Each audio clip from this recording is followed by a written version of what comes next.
Assalamualaikum warahmatullahi wabarakatuh. Kaifahalukum? Alhamdulillah, kita bersyukur pada Allah Subhanahu wa taala. Kita lanjutkan pembelajaran tematik kita. Alhamdulillah pada kesempatan kali ini kita sudah sampai ke subtema 3, yaitu membahas tema tentang energi alternatif. Jadi apa sih itu energi alternatif? Nanti akan kita bahas. Di sini Bapak akan menemani kalian untuk membaca halaman 94, 95 dan 96. Nah, di halaman 94 di sini ada pembahasan tentang energi alternatif. Apa sih itu energi alternatif? Jadi seperti kita ketahui ya bahwa sumber energi itu biasanya dari minyak bumi. Nah, minyak bumi kan semakin lama kan kalau sering dipakai dia akan habis. Makanya kita butuh sumber energi lain agar menghemat energi minyak bumi ini. Nah, sumber-sumber energi lain ini disebut dengan energi alternatif. Jadi sumber energi alternatif adalah energi pengganti yang dapat menggantikan peranan minyak bumi dan diharapkan tidak berdampak buruk bagi lingkungan. Ya, jadi Bapak ulangi, sumber energi alternatif adalah energi pengganti yang dapat menggantikan peranan minyak bumi dan diharapkan tidak berdampak buruk bagi lingkungan. Jadi gitu ya. Jadi sumber energi alternatif itu energi pengganti untuk menghemat minyak bumi dan diharapkan juga tidak merusak lingkungan sumber energi ini. Kemudian apa aja itu sumber energi alternatif? Di sini ada 6 ya. Ada 6. Yang pertama energi matahari, yang kedua energi angin, yang ketiga energi air, yang keempat energi bahan bakar bio, kemudian yang kelima energi panas bumi, dan yang keenam energi gelombang laut. Nah, kita akan bahas satu persatu. Yang pertama adalah energi matahari. Energi matahari adalah sumber energi yang termurah dan sifatnya tidak terbatas. Ya, jadi seperti di Indonesia. Nah, di Indonesia kan daerah tropis ya, daerah yang dilewati oleh garis khatulistiwa atau di area edar matahari. Makanya kita setiap hari itu pasti ketemu matahari. Nah, jadi energi matahari ini sangat melimpah, tak terbatas ya.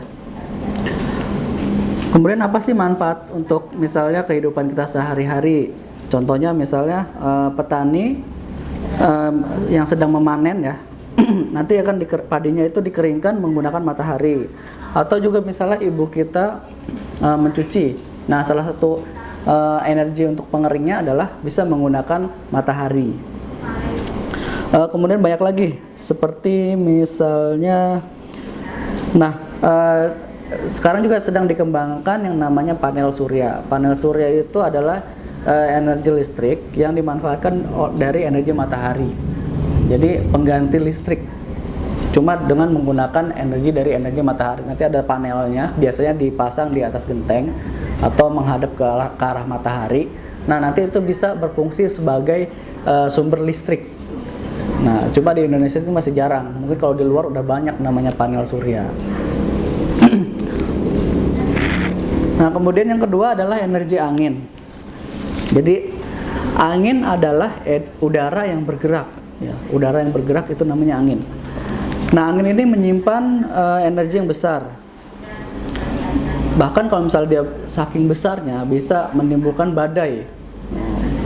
Badai ini berbahaya ya, bisa menumbangkan pohon, terus menggeser mobil, bahkan rumah itu bisa hancur kalau ada badai angin.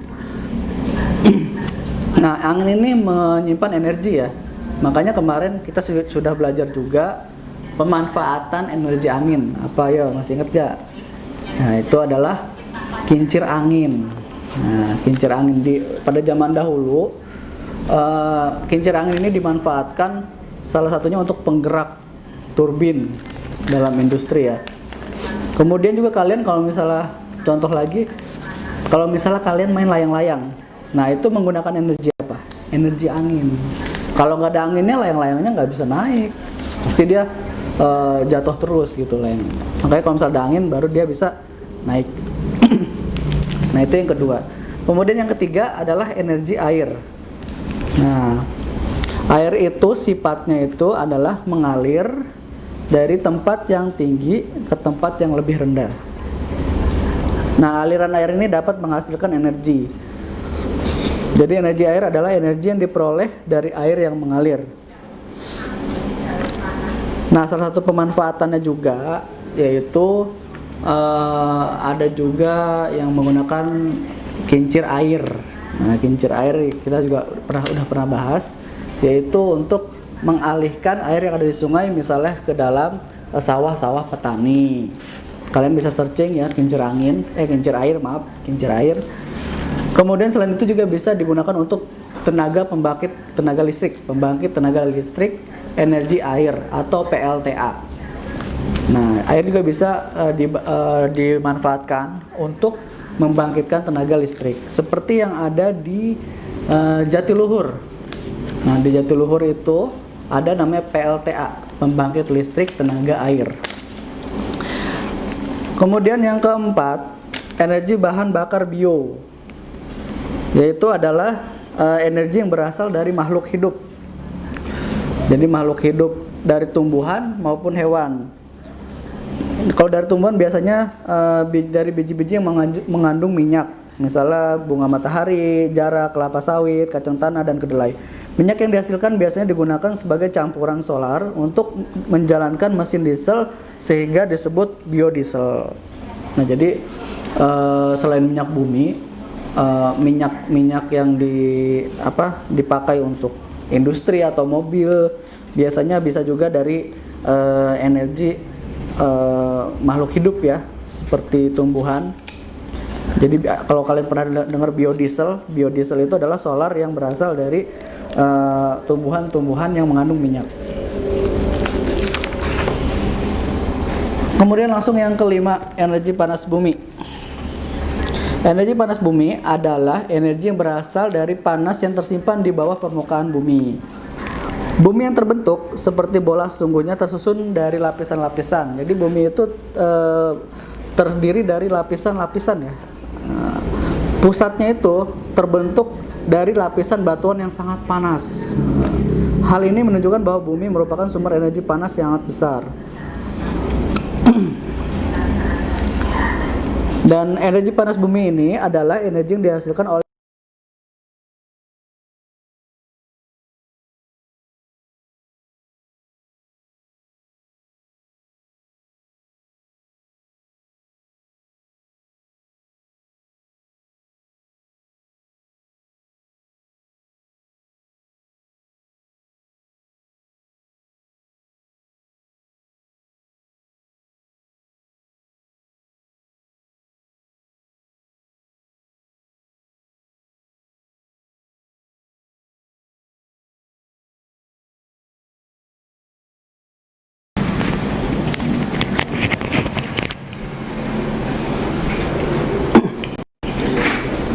Oke, mohon maaf sempat terpotong ya koneksinya.